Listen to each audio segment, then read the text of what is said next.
มื้อนี้แม่ไข่มารับจ้างเลยนี่รับจ้างหายทานเลยน่ะผมมีเงินพี่น้องเอ้ยถ้าเงินอากาศก็บ่มาฮอดจักเทื่อเงินพญามักก็บ่ได้จักเทื่อก็เลยมารับจ้างหายทาน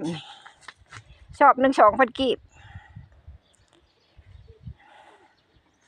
หมดมื้อสิได้จักชอบเนาะข่อยว่าได้บ่จัก20ชอบ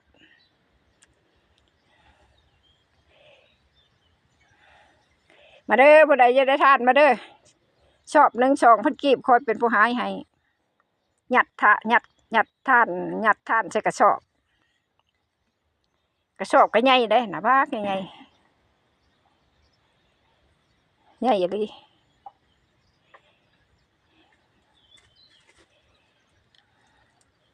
มารับจ้างพี่น้องมารับจ้างเลยรับจ้างหายทานเลยนี่กะขี้พุ่นมากับจับแข้งจับขาดำมัดดำหัวหน้าหัวตา